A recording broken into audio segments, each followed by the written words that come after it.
So the Roland Juno 2. This thing is a really interesting synth. It might be the most underappreciated analog synth, maybe of all time, but certainly of Roland's legendary lineup. And, of course, they were known for the Jupiter 8, the Juno 106, among many others, the JX8P, which is another one that doesn't get its fair accolades. The problem is the JX8P, the Juno 1 and 2, came along and they did away with all the front panel controls that we associate with analog synths. They were chasing the Yamaha DX7, which had this membrane panel. It was almost impossible to program. The Juno 1 and 2 were a little simpler because of the alpha dial, but really the problem is you can only pick one parameter at a time and adjust it with this alpha dial. So I think a lot of people have this misconception that out of the Juno series, which, again, the Juno 106, the Juno 6 and 60, they're legendary analog synths. But I would take a Juno 2 over those any day. And here's why. Despite the fact that it's in this, kind of slimline case and all the controls are gone, once you pair it with a controller, in this case I'm using Dtronics controllers, the DT300, which is meant for the Juno 2, the DT800, which is meant for the JX8P. These are actually better than the Roland versions. They're made of metal, really solid controls, really well built, vastly less expensive than what you'd pay for an original Roland, and the Rolands have no advantage. They're all plastic, they're 40 years old, so shout out to Dtronics because they have really done something cool with these boxes. Anyway, I just want to show you some sounds and kind of dispel the notion that the Juno 1 and 2 are the babies of the Juno family. Again, to me, these are far better than the Juno 106, the 6, and the 60. Why? You've got a lot more waveform options.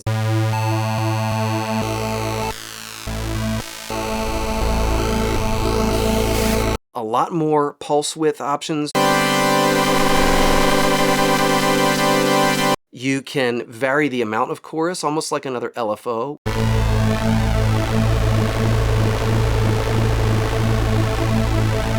In the other Junos, it's just on or off. You also have a much more flexible envelope generator. So again, despite the smaller, simpler front panel, Juno 1 and Juno 2 are not to be underestimated. They are monster synths.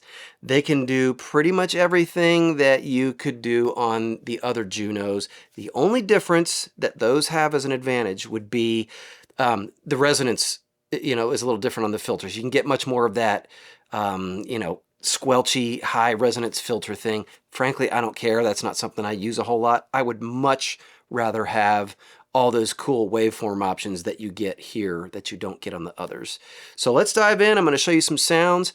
And then the last thing I want to tell you is that a company called TAL, I'm not sure if it's TAL or TAL, they have created a plug-in version of the Juno 1 and 2 called TAL PHA, Alpha Juno TAL PHA.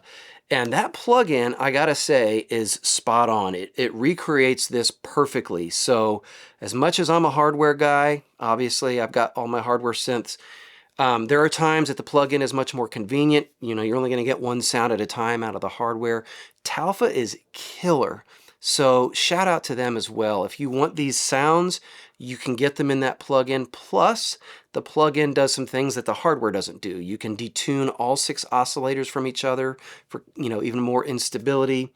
It's got, I'm trying to think, it's got an arpeggiator built in. It's got delay and reverb. It's got some randomization features. Built-in sound library. There's quite a few advantages to the plugin by TAL PHA, so check that out. Okay, enough talking. Let's dive into the Juno 2. Okay, so first up, I've got just a simple 1 oscillator patch dialed up, but I want to show you right off the bat some of the things that this can do that you can't do on a Juno 106 or a 60 or Juno 6. So let's first dive into the PWM section. Now that itself you can do, you got basic PWM on the other Junos, but check this out.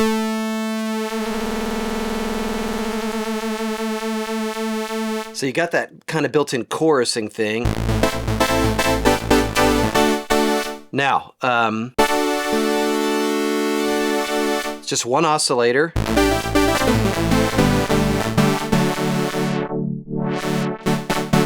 Our high-pass filter is set at 1, which is typically what you want. If you bring it all the way down, get that extra bottom end beef.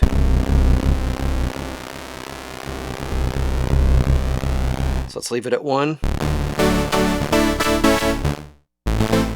So we got PWM. Let's bring our sub oscillator up.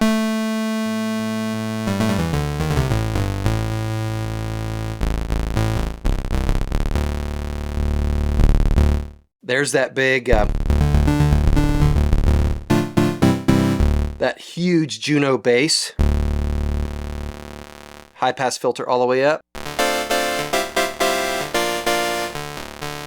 So once we bring that PWM back in,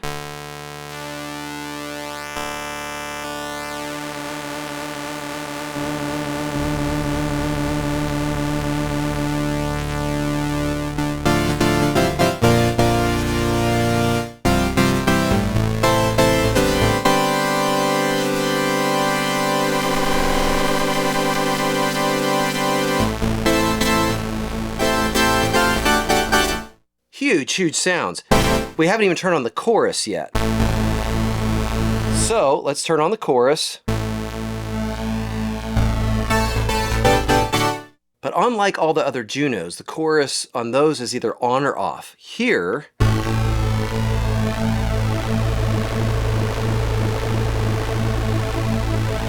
get a variable chorus. I'm gonna turn the chorus off so we just have the, so you can hear the PWM. Got that nice chorusing just with PWM. Let's turn it off and turn the chorus back on. And again with the rate control.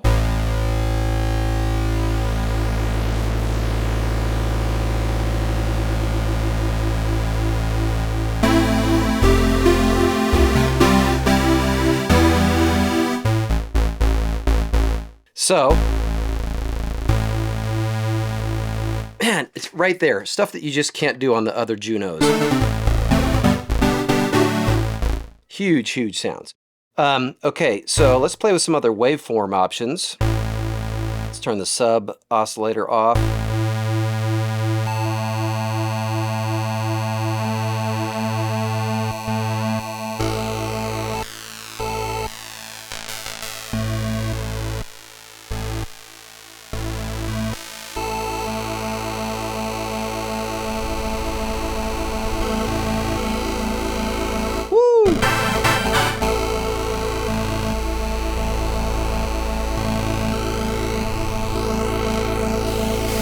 Plus you got noise.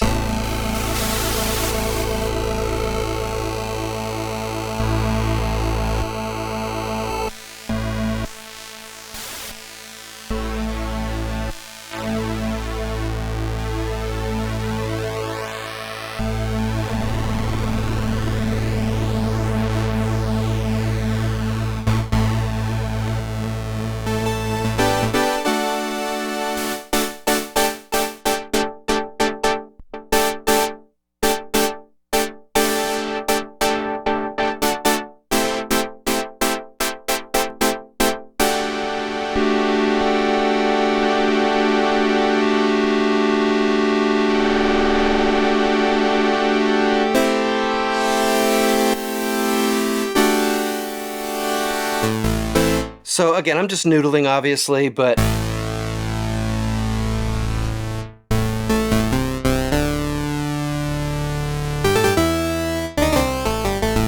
sounds kind of like an 80s video game.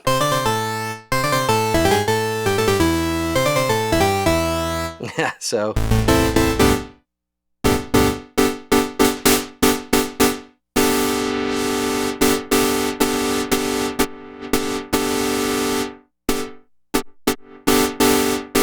and then you got those envelope controls, which apologies, I don't have a camera overhead, but you've got several different time and level options that you don't have on the other Junos, which those are just typically, you know, attack, decay, sustain, release, your typical 4-stage envelope. This one, you've got many more options.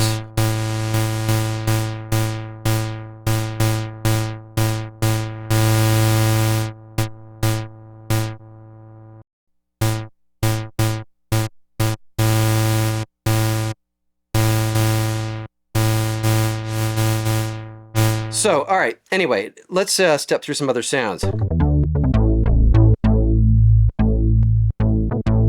This is typical synth bass.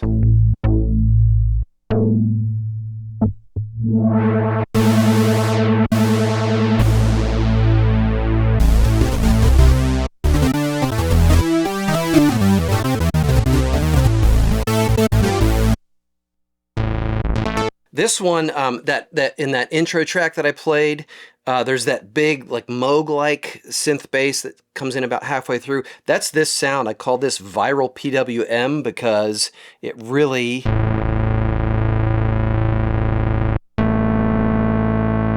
It's another one that's really dependent on PWM.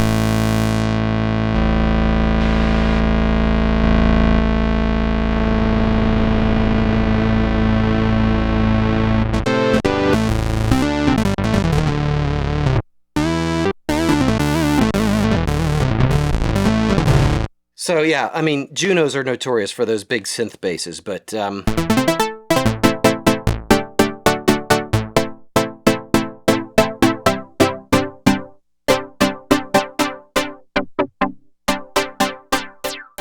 so let's talk about resonance for a second. Again, unlike a Juno 106 or 60, the Juno 1 and 2, definitely the weak spot is the filter resonance. You know, up high, you're not going to get that real squelchy, you know, thing that you would get with the others.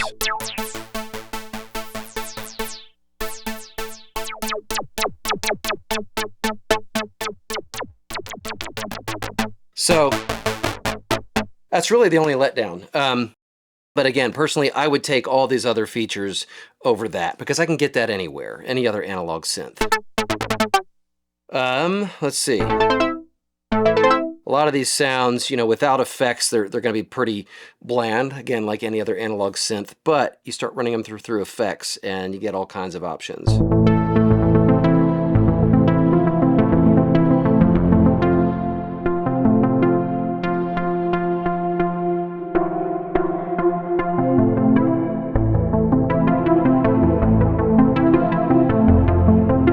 A little bit of a hot output there.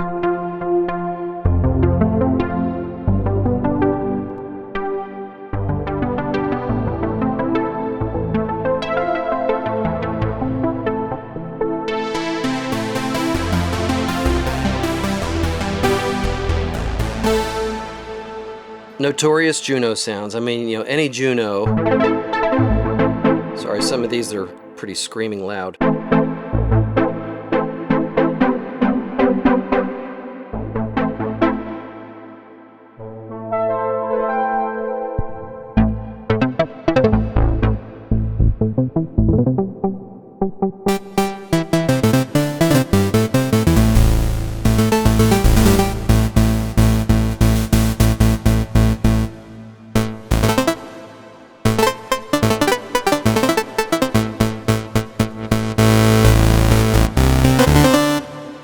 There again, you know, really powerful.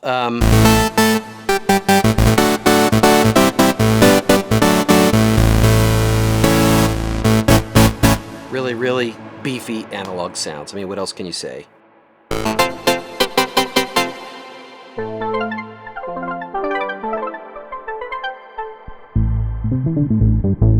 There we go. There's another Juno bass.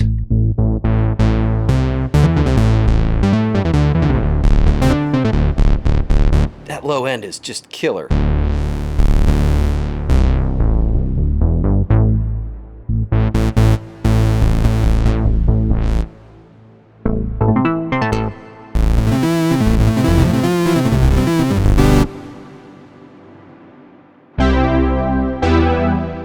Also, synthwave. I mean, you know, these sounds are all over synthwave music. This and the JX8P, like I said earlier, I would take these two together over a Jupiter 8 any day. They really kind of give you the best of all that, you know, Roland analog stuff.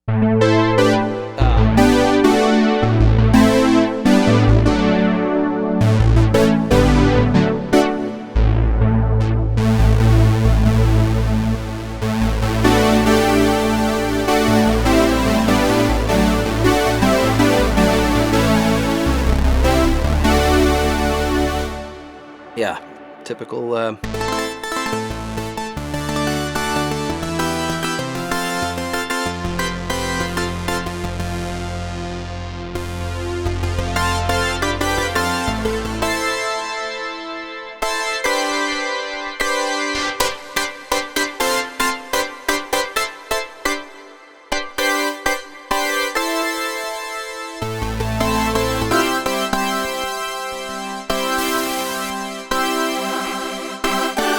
That's a good example of chorus right there.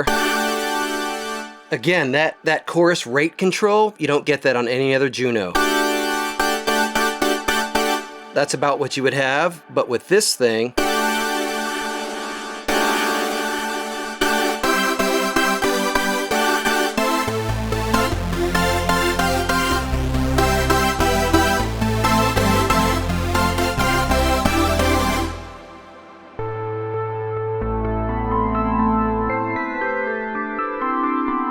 now there you can hear it's got 6-note polyphony like the other Junos. So, you know, you play enough notes and you're going to start hearing some cutoff.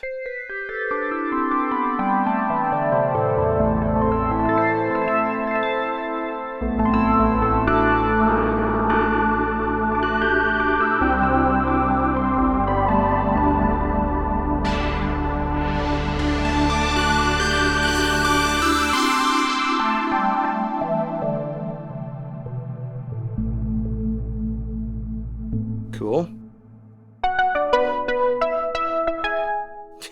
Almost aha. I don't know if you can see the patch names, but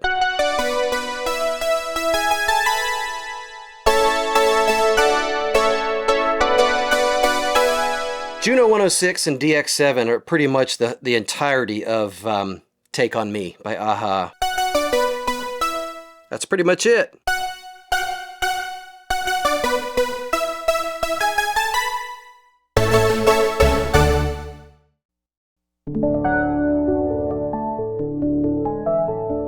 This kind of sound would take really good to a great reverb, so I'll put some reverb on in post.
Kyrie Juno, so, you know, this one,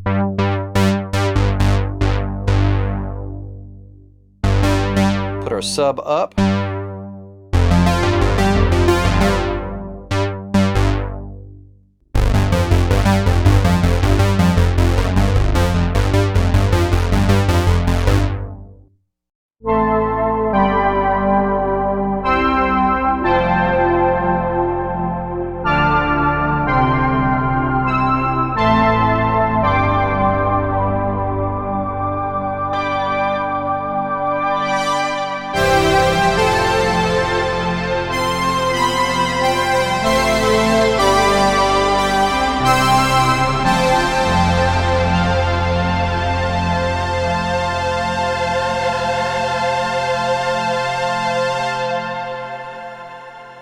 This one's called Berlin because it reminded me of the song in the Top Gun soundtrack by Berlin.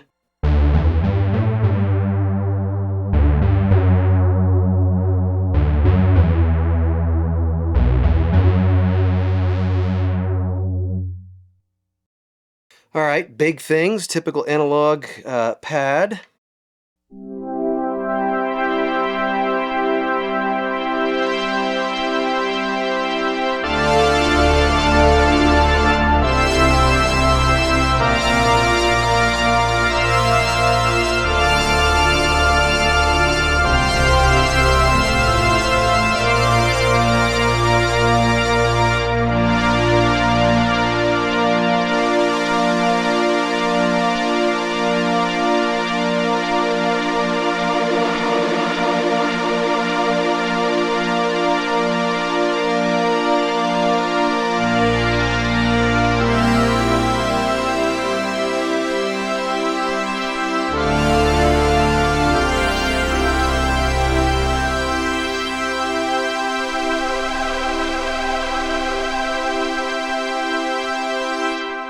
PWM goodness on that.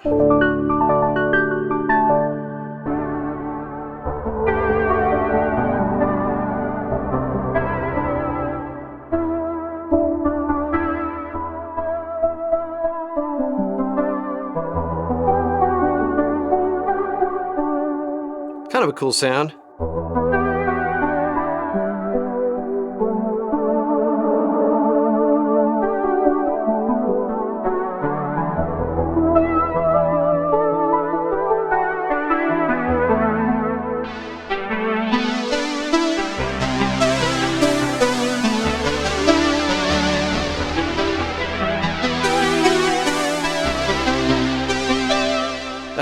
Playing is awful today. Sorry. I'm used to playing full 88 weighted keys, which are slightly different size, but whatever. This is the kind of sound I love the Juno for. Just short, percussive, kind of rubber bandy. They remind me of the sound you'd make as a kid with a rubber band next to your ear.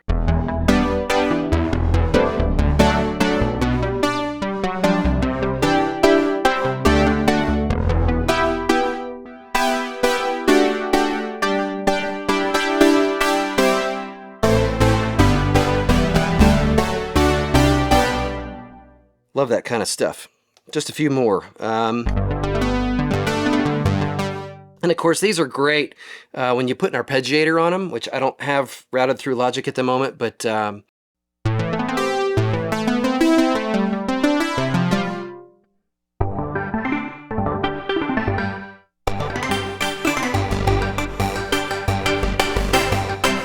another short percussive sound.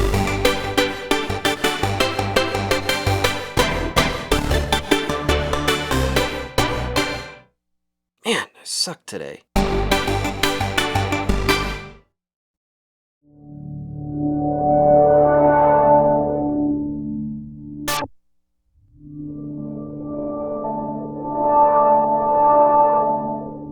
There's a great example of really a great analog synth, just something that has texture and movement. It's random.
that's cool.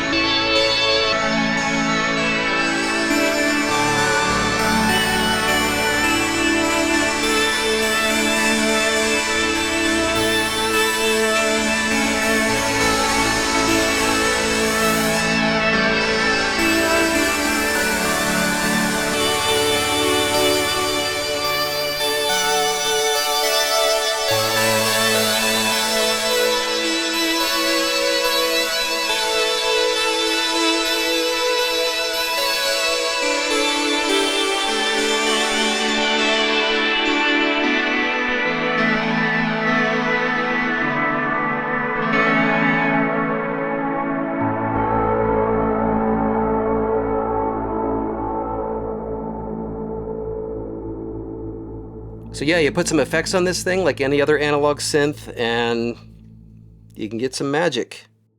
Purple power. This is one that is good to play with the chorus. I'm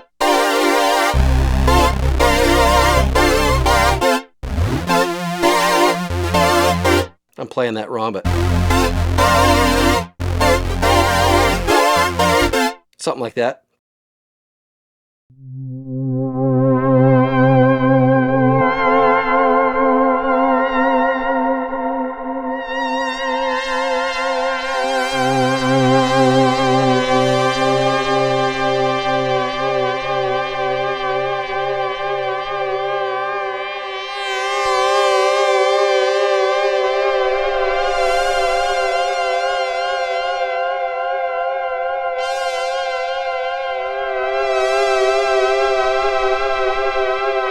Playing with PWM here again.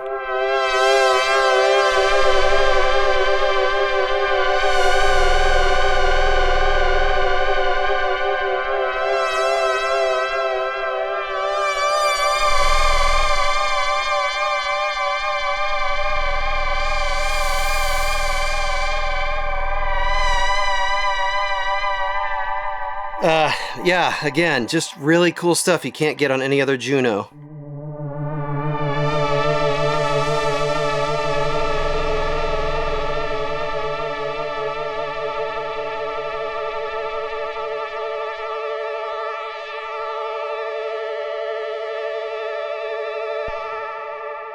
Cool stuff.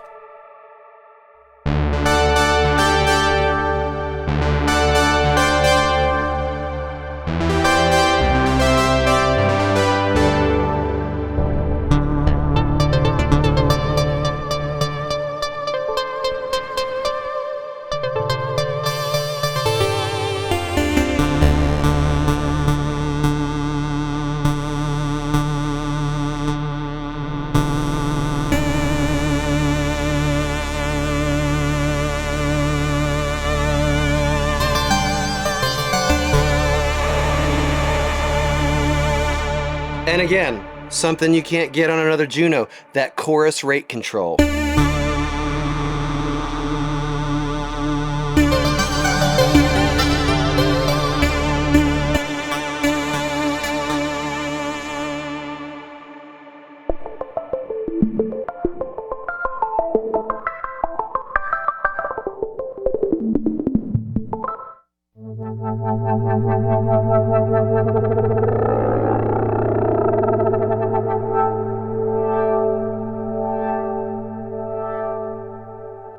I hope one thing you've taken from this is how crucial it is to have one of these programmers, whether you got the original Roland box, which are very rare these days or extremely expensive, or the Dtronics boxes, which are fantastic. It completely unlocks all the power that's in here. Otherwise, you know, you're having to dig through one parameter at a time with the alpha dial. This is the way to go. It really, really turns these into the, or I should say unleashes the monster synth that these things are.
Boy, if that's not an analog, synth sound that just takes you right back to the mid-'80s.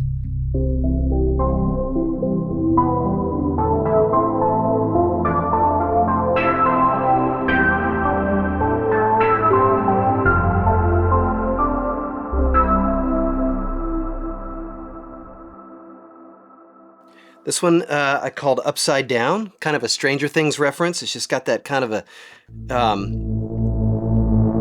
mysterious analog kind of textural thing.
And that's without chorus. That's just what you can do between the PWM options. If you turn the chorus on,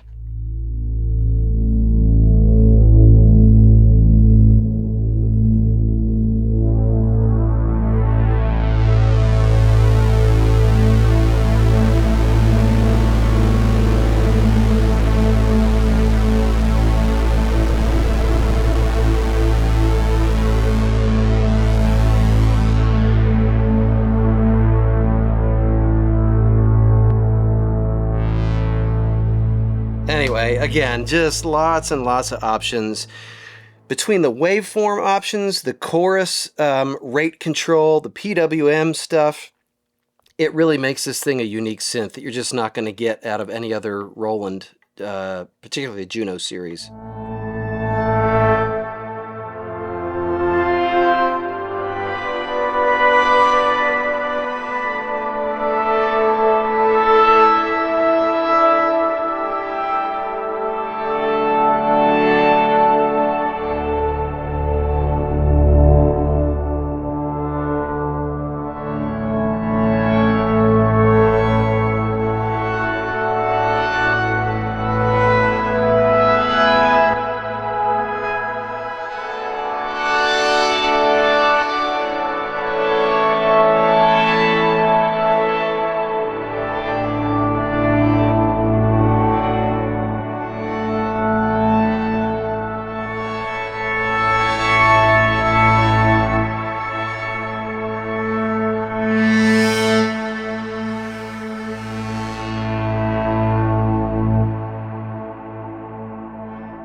Okay, so apologies for my crappy playing in this demo, but I hope you get an idea that this synth is not one to underestimate. It is just so capable of really, really cool sounds.